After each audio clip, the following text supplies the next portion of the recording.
going out to Loyal to the Game boxing. Closing thoughts, man. Salute to you, E3. It's great being on your panel. I like how you handle things. Salute, my And, brother. and salute to the chat. Salute to the panel. Like I said before. Hey man, hold on, man. Somebody mute your audio, man. You got some shit going on. I can't even hear loyal to the game, man. Go ahead, bro. Yeah, like I said before, I don't believe either of those guys are scared of each other. I just feel that Terence Crawford team felt like he needed a tune-up. That they didn't want to go into a big fight with him having all that ring rust. And if it's cool, if he needed a tune-up, I don't have a problem with that. I don't have a problem with that man going to get a bag before a big fight, because that man got to take care of his family. I don't have no problem with that. All I'm saying is that the guy that you about to fight, he don't take tune-ups. So, I'm just saying.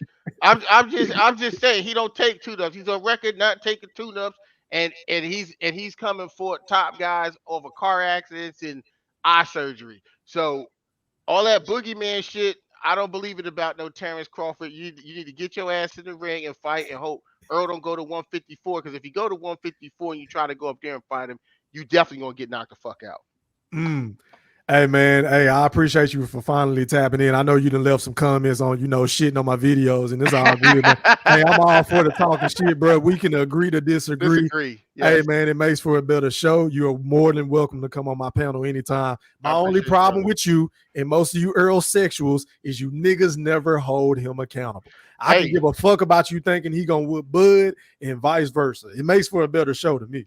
Okay, I mean, I hold him accountable. I didn't like the shit he was doing with Yellow Beezy. This shit I hold him accountable for. I'm just saying the things you brought up, I don't see that where there was a problem with it. And that's where we disagree, my brother. But it's cool. It's cool. We just gonna rap about it again, my brother. Yes, sir. And I appreciate you, fam. All right, Thanks, man. brother. Salute.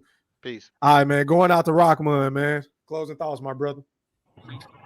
Hey, I ain't got no closing thoughts. Y'all just have a good night. It's good talking to y'all, and hopefully we get that fight next year. And hopefully, bro. All right, shout out to you, man. Appreciate you for tapping in on the Wolfpack, man.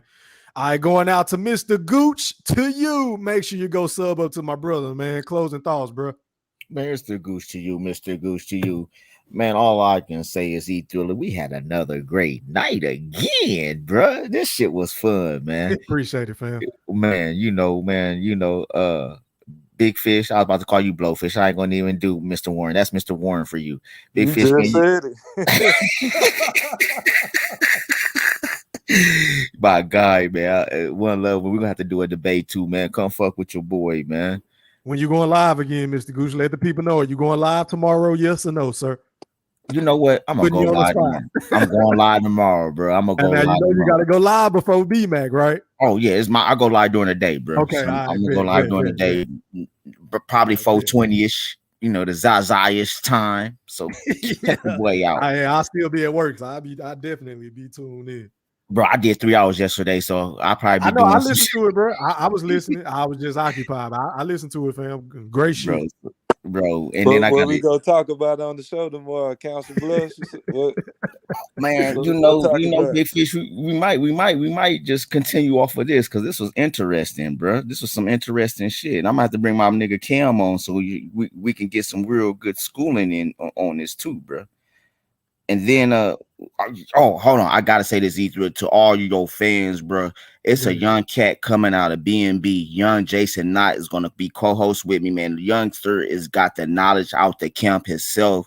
He's been training 3 years and he's graduating this year, so he's going into amateur for 2 years is his goal. Man, shout out to the young Jay Not the Boss, man. That's what he's coming in as. Young Jay Not the Boss. Shout out to him. BNB, stand up, Nebraska 402. I'm out. Already, man. Appreciate you, Mr. Gooch, man. Hey, just hit me up whenever you go live, bro, so I won't miss it, man. But I'm tapped in.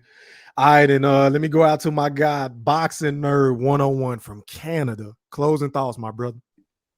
Another great love, E-Thriller. It was actually kind of funny. I'm not gonna lie. Appreciate it. And there's some Who's going at it tonight, man? Yeah, for real. There's some people worse than IOTBA out on this bitch, yo. So I don't know, man. You can't crazy. be talking about your brother, man. You're a right brother now, man. Stop. Yeah, man. Hey, man, you can't be talking about my nigga Io, man. That's my brother, man. You know he No, in love terms Earl, of though. Shout out to Io, delusion, man. like, there's people worse than him. Oh, okay. Who are you referring to? Boxing nerd, if you don't mind me asking. Oh, who's the other guy with the ticket in front of his face? What's his Oh, name? you talking about Loyal to the Game. Shout out to Loyal to the Game. Oh, yeah, he's He's Earl loyal to sexual. Spence. Yeah, hey, we might need to do a list, man. I don't know. I might have to put together an You know Earl what's crazy? sexual I list think we myself. need another list. We need these niggas don't know shit about boxing list. Nah, I ain't gonna say that. We just gonna make an Earl sexual list.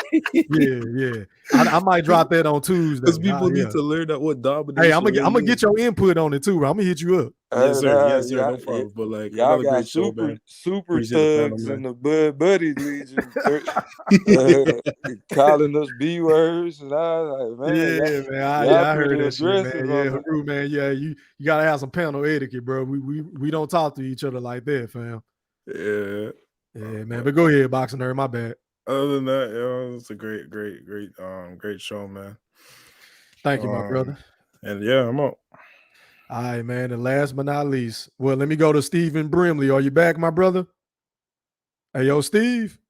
Going once, going twice. Don't I'm text here. me tomorrow cussing me out, bro. No, I'm there not you gonna go. curse you out. No, I'm not. All right, go ahead. Hey, great show, man. I was Thank listening the whole time while working and chiming in when I could, man. you good, Shout out to Big Fish, Little Pond. Shout out to Q. At the end of the day, man, you right about a lot of this. I think both guys had some cap in them. Both of them had some truth in them. And I've always felt like I don't think the blame all goes to one person, man. So, we'll talk about this till the cows come home, whether the fight is made or not.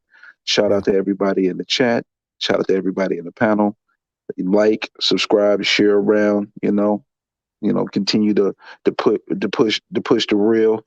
And get my man B Mac over 1,000, man. And listen, I appreciate you guys, man. It's nothing but love, man. Because we all talking because we love the sport of boxing and we just want to see the best fights at the end of the day. Hey, bro, if they try to work you too hard, man, just go hide in the restroom, my brother, and act like your stomach hurting. That's what I used to do. I can't do that, man. I wish I could. That'd be beautiful. That's probably why I'm having to work extra hard, because I think some of the other employees in the daytime, they be hiding in the bathroom. Oh, man, already, man. All right, man. And last but not least, going out to make sure y'all go sub up to the unbiased Stephen Brimley too. My bad, bro. All right, going out to my brother in real life, General Big Fish. Closing thoughts, man. Yeah, I appreciate you for having me on, E Thriller. This was fun once again. It's a very, very, very interesting conversation tonight, and I thank you for playing that video. You had me thinking you was about to come to the right side, but you did a spin move, like Walter Payton went back to the left, man. What video? The Terence Crawford interview, man. That was okay. So yeah, I see you said I was about to lose my belt.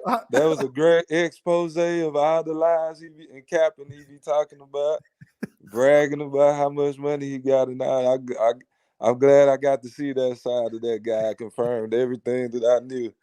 And but once again though, I'm not mad at him for getting the 10 million, and I want to go support, man. What you think about going to Omaha and helping sell out the arena?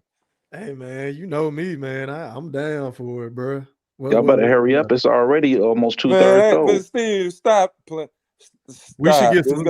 We should get some special press credentials, man. It's already over 10,000 sold. That's like our home away from home, Nebraska, man. Shout out to Nebraska. It holds 18,000 and 10,000 already sold. So it's it might sell out. 17,500, but they sold 10,000 in the first 2 days, so it's gonna sell out probably in a week. Never trust the person that says trust me, but trust me, there will be seats available, Steve. We don't have to rest. We don't have to rest with this fight. Listen, bro. Just as long as you enjoy yourself in Council Bluffs, bro. Just enjoy yourself in Council Bluffs. That's all that matters. Steve, have you downloaded the app yet? No, I have not. See, okay, that's my point. Well, I'll anyway, download the app when it's time to get the fight. It's been an awesome show, man. I appreciate you, man. Peace out to the Wolfpack. Yeah, man. Shout out to the Wolfpack, man. Shout out to everybody I fuck with, man. Shout out to everybody that tapped in on the panel. It was a hell of a night.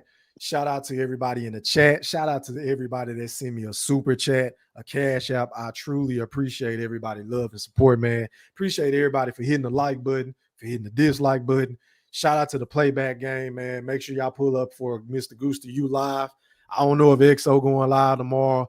I know B-Mac going live tomorrow night, I think. Make sure y'all pull up to the Mac Mob. Make sure y'all get them monetized sub up to him, man. Until next time, we are gone. Holla. Yo, what's up? This is B-Hop. I like to say, what's up, man? E Thriller, the Black Mikasa. What's going on? This is the champ, the Hall of Famer. Respect, the undisputed. Yeah. Are you not entertained? Are you not entertained? Is this not why you are here? Black Picasso, first round knockout, sweet science, we silence you haters, shout out the Mac Mob. Big fish, you trolls can't swim with the sharks. Dinging on him with a straight jab to the jaw. Now he leaking in his corner, hit that thumbs up button, let's debate. Who can test an eye? I will fucking wait.